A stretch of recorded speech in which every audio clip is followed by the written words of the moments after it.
estamos começando o TVT Entrevista na versão virtual, como mandam as regras de isolamento. No programa de hoje, vamos falar sobre home office nos tempos de pandemia.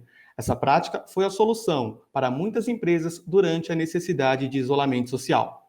A alternativa de trabalho em casa pode se estender após o término da quarentena.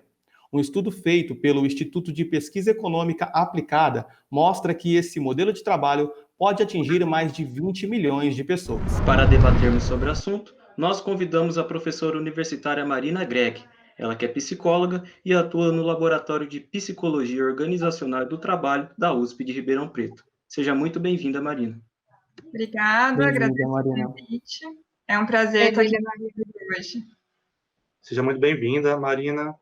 E para iniciar nosso debate, professora, estamos ouvindo muito sobre a opção pelo home office feito pelas empresas. O que é, em prática, o home office? Então, é importante distinguir, né, o home office do teletrabalho. O home office, o trabalho em domicílio, o trabalho em casa, é um tipo de teletrabalho. O teletrabalho é um conceito mais amplo, né? Ele refere-se àquele trabalho que pode ser realizado fora do ambiente organizacional. Então, não necessariamente só no domicílio, né? Que hoje, com a pandemia, a gente está tendo essa necessidade de fazer o trabalho de forma remota e um trabalho compulsório. Mas é importante distinguir que o teletrabalho não é só o trabalho em domicílio, né? E que a literatura ela já mostra que o teletrabalho já vem sendo adotado mundialmente nas últimas décadas. No Brasil, a gente já tinha um contingente de trabalhador nesse tipo de trabalho, mas ele aumentou porque agora a gente tem a necessidade do isolamento, então a gente tem que fazer o home office de forma compulsória. Existem profissões que possuem maior facilidade para o home office. Quais são elas? Então, na verdade, o que a gente percebe pelos estudos é que aqueles trabalhos em que você tem maior autonomia, maior especialização, maior complexidade, você não tem interdependências de tarefas, são os trabalhos que já tinham esse modelo, né? Porque trabalhos que são mais repetitivos, que estão mais interligados administrativos, eles eram pouco executados de forma remota, né? Geralmente você não tinha o teletrabalho. E esses trabalhos que já adotavam teletrabalho, às vezes o trabalhador ia alguns dias no escritório, alguns dias ele trabalhava de casa. Essa era a prática mais comum que nós tínhamos no contexto brasileiro, certo? Então, o que a gente observa? Uma necessidade de adaptação desses trabalhadores que nunca tinham trabalhado nesse regime, né, que precisaram, então, adotar o teletrabalho de forma compulsória. Então, muitos desses trabalhos não eram executados e a gente não tinha muitas pesquisas sobre eles. Então, agora tem essa necessidade da gente investigar mais a fundo as dificuldades que esses profissionais podem estar tendo para executar esse trabalho. Professora, o trabalhador que começa a trabalhar em home office, ele tem os mesmos benefícios dos que atuam presencialmente? Então, do ponto de vista legal, a gente teve uma alteração, né, com essas reformas trabalhistas, com aquela possibilidade de ser feito acordos, né, individuais.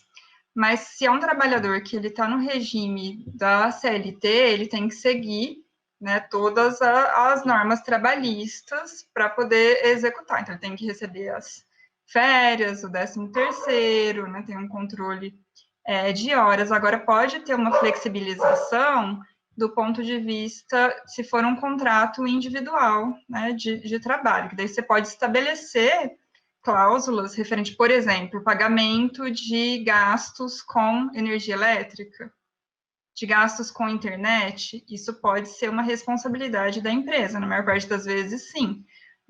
Hoje mesmo eu estava olhando uma norma do Ministério Público do Trabalho para professores que estão realizando o teletrabalho, e eles falam dessa necessidade de pagamento por parte das empresas de despesas que os trabalhadores estão tendo em suas residências, né? Então, desde despesas com internet, gastos de eletricidade, até a necessidade de adequação do ambiente físico, né? Então, ter um equipamento adequado, um mobiliário adequado, isso também é de responsabilidade da empresa. Então, como é uma situação muito nova, tá, do ponto de vista trabalhista, essas questões estão sendo discutidas, mas com a alteração lá da reforma trabalhista, a gente já tem essa possibilidade de acordos individuais em que são estabelecidas essas cláusulas, né, desde pagamento de auxílio alimentação, né, que pode ser feito, vale transporte não, porque não tem deslocamento, então essas questões podem ser trabalhadas por essas duas vias, um acordo coletivo, se for, né, uma contratação formal via CLT, e acordos individuais.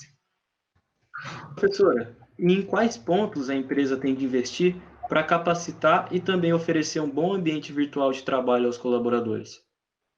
Então, as pesquisas já mostravam, né, a necessidade de oferecer um suporte organizacional para o teletrabalhador. Então, o que é esse suporte organizacional? É desde capacitar os gestores para poderem fazer a gestão, né, desse nova forma de trabalho, que é uma gestão diferente, e eles também não tinham um treinamento adequado para isso, então parte desse treinamento, e a partir disso eles poderem, então, oferecer esse suporte. O que inclui, né, desde renegociar metas, né, verificar as necessidades de conciliar trabalho e família, flexibilizar horários, dar maior autonomia para os trabalhadores, né, isso do ponto de vista da gestão.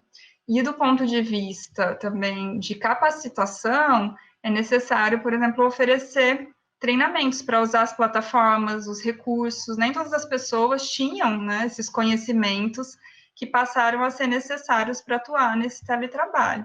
Então, é também papel da organização oferecer esse suporte no sentido de capacitar. Então, oferecer, por exemplo, ações de treinamento, desenvolvimento e educação para trabalhar planejamento e organização do tempo, né, que a gente sabe que isso é uma dificuldade que as pessoas estão tendo, né, como negociar com a família, como planejar o dia de trabalho. Então, isso tudo pode ser oferecido pela organização, né. O que eu percebo é que fica muito focado no indivíduo, nas estratégias individuais, que a gente pode também listar como importantes para o indivíduo diminuir o estresse, né, melhorar a sua saúde, mas não é só isso, né? Do ponto de vista organizacional, também podem ser adotadas medidas para a melhoria desse teletrabalho, para redução de estresse e de impactos negativos para a saúde.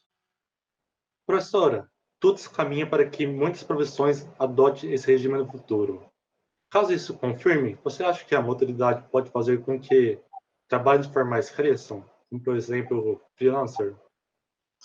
Se a gente pegar já os dados brasileiros, né, das últimas décadas, a gente já identifica um crescimento, né, do teletrabalho no Brasil. E também um crescimento de trabalhadores autônomos que estão nesse regime de trabalho. O que a gente precisa identificar agora e monitorar é se vai acontecer de fato um crescimento nesses números, né? A gente já verifica que algumas empresas, né, grandes organizações, já estão declarando que não vão, mesmo depois da pandemia, voltar para o trabalho presencial, estão querendo e repensando, tem empresas com 30 mil trabalhadores que pretendem adotar o teletrabalho. Então, para essas empresas, a gente tem uma mudança aí, mas tem um vínculo ainda formal que vai ser mantido.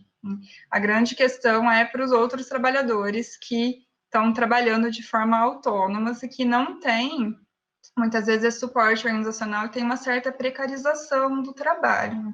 Então, também é preocupante essa situação na medida em que os estudos apontam que tem, sim, vantagens para esse teletrabalhador autônomo, né? Então, eu tenho uma aluna de mestrado que está estudando justamente a diferença, né, de teletrabalhadores autônomos e empregados com vínculo trabalhista e o impacto da saúde deles no teletrabalho. Então, esses teletrabalhadores autônomos, eles relatam que eles têm uma grande autonomia, um controle do seu trabalho, mas, por outro lado, tem uma insegurança, principalmente financeira, que acaba afetando, né, a saúde deles e o bem-estar. Então, é preciso que a gente desenvolva mais pesquisas para identificar que variáveis que afetam, né, a saúde desses profissionais.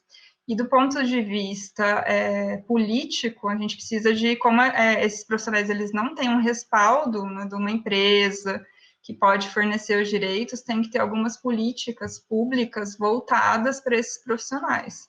Isso é algo bem importante que não existe. E outra questão também é de fortalecer, por exemplo, as associações, né, os próprios sindicatos que representam esses trabalhadores. Porque se a gente ficar focado só no individual, fica muito difícil uma garantia de condições mínimas de trabalho e condições mínimas, né, necessárias para que eles atuem. O Brasil, segundo um estudo feito pela OMS em 2019, é um dos países com maior índice de ansiedade. De que forma o trabalhador pode combater esse problema na hora de focar no home office? Então, na verdade, não é só a ansiedade, né? Porque a ansiedade, nesse momento de pandemia, ela tem múltiplas fontes, que não só o trabalho. Tem o medo da contaminação, tem a questão do desemprego, então tem outras variáveis que podem não estar só relacionadas ao trabalho. Isso é importante distinguir, né? O que é fonte trazida pelo trabalho e o que não é. É que nesse momento que a gente está vivendo, isso está muito difícil, né? Porque está tudo muito interligado, então não tem como a gente separar, né? Mas é importante ver o que é do trabalho, identificar qual é a fonte, né, de ansiedade ou de estresse, porque outra questão que a gente observa nos trabalhadores brasileiros é um aumento, né, de trabalhadores com problemas relacionados ao estresse no trabalho, sobrecarga de trabalho, né,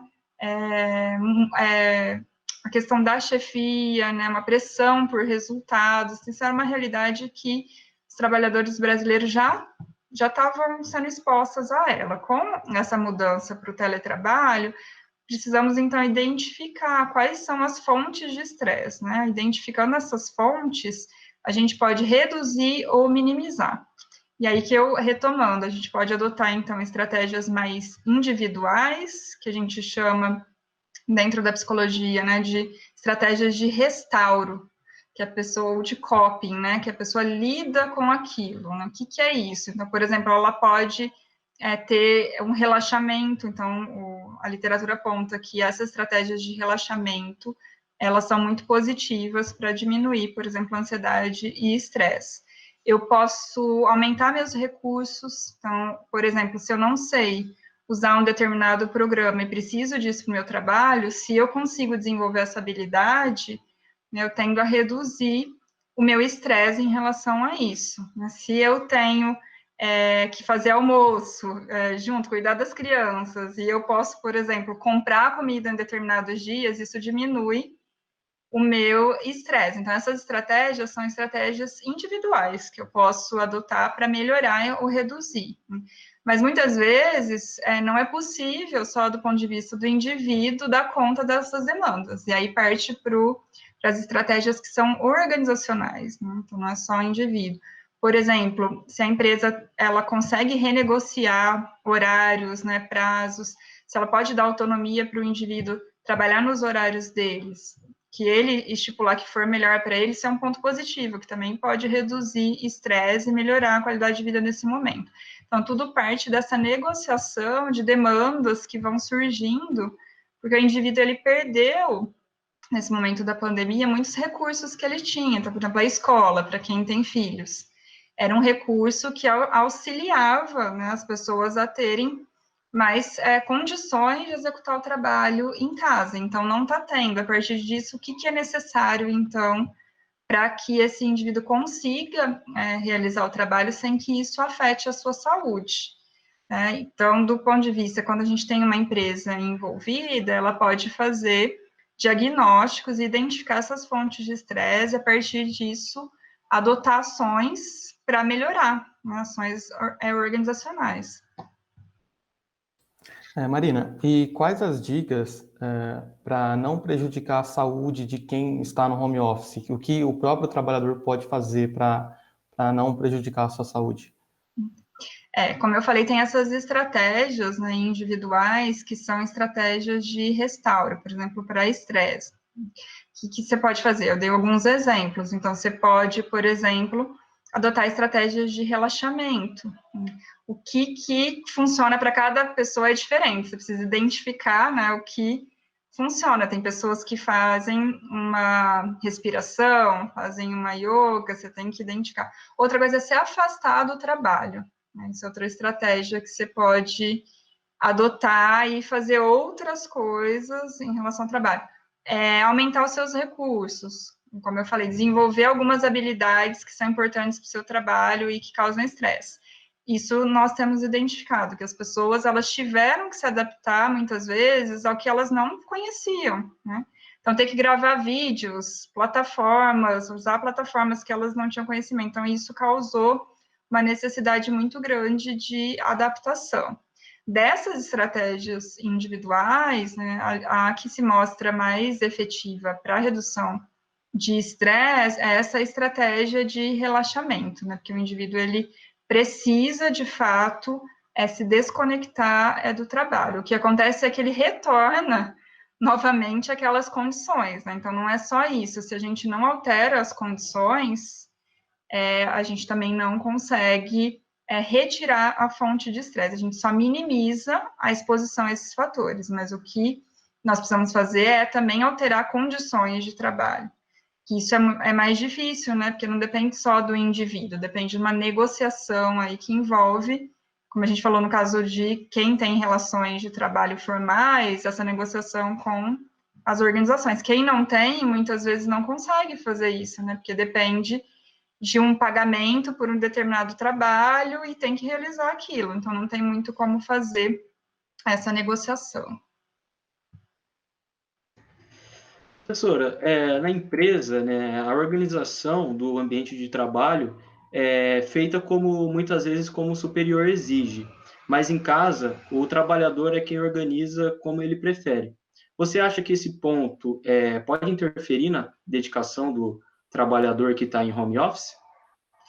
Então, a gente já tem estudos sobre teletrabalho apontando que a autonomia, né, o fato de você poder escolher a forma como você faz seu trabalho, como você faz trabalho e quando você faz o trabalho, ela é positiva. Então, do ponto de vista da saúde, você ter essas condições auxilia, né, e diminui o seu estresse. O que acontece é que muitas vezes as pessoas não sabem como planejar o seu trabalho, né? Então, elas têm dificuldade para fazer essa organização.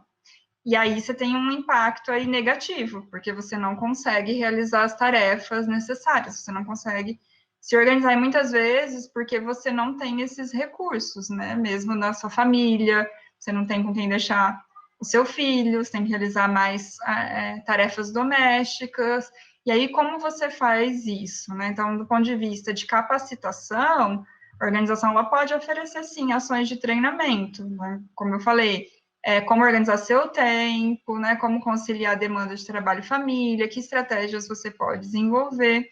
E do ponto de vista de suporte, tem favorecer o suporte, por exemplo, entre pares, é uma prática interessante, né? Como as outras pessoas fazem o seu trabalho, o que dá certo e que você pode fazer também, né? Então, quando você tem uma boa relação entre as equipes, você pode favorecer, por exemplo, essas trocas, né? Você pode favorecer um suporte do líder, né? Porque o líder, ele não dá um suporte só técnico, né? De como fazer as coisas, ele também pode dar um suporte afetivo, né? Identificar as dificuldades que o indivíduo está tendo e traçar metas, rever metas, novas estratégias em conjunto. Então, você pode adotar essas estratégias aí diferentes, mas para que isso aconteça, né, a organização ela tem que estar monitorando isso, ela tem que estar identificando essas dificuldades que você possa estar tendo no teletrabalho, né, senão fica uma responsabilização muito do indivíduo por adotar essas estratégias, né, muitas vezes ele não consegue fazer isso de forma sozinho, e isso acaba afetando, lógico, o desempenho dele e também a saúde. Professora Marina, muito obrigado pela sua participação nessa edição virtual do TVT Entrevista e por esclarecer aí os assuntos sobre o principal modo de trabalho atualmente, que é o home office. Eu que agradeço o convite, espero ter ajudado a trazer um pouco mais de informações sobre o teletrabalho. Obrigada, Marina. Obrigada. Muito obrigado, Marina. Muito obrigado, Marina. O TVT fica por aqui. Até o próximo programa.